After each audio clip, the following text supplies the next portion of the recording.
Hello everyone, welcome to this video where we are given that there is a percentage decrease of 7%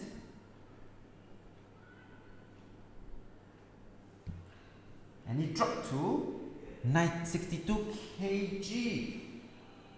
Find the original. Okay? So original is 100%. There's a decrease of 7%,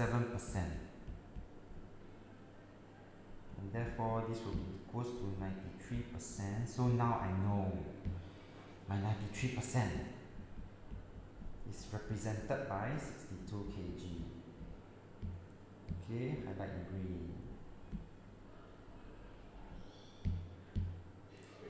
How do I find my 100%, which is the original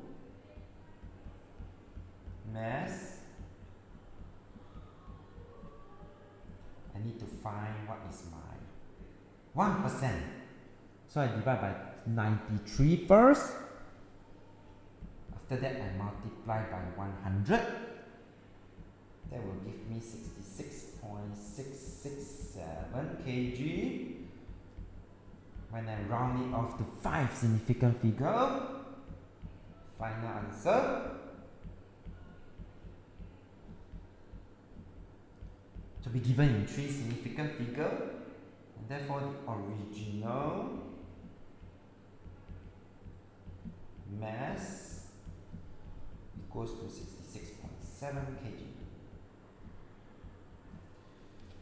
With that, we have come to the end of this video. If you like this video, do give it a thumbs up. Thank you for watching and have a nice day.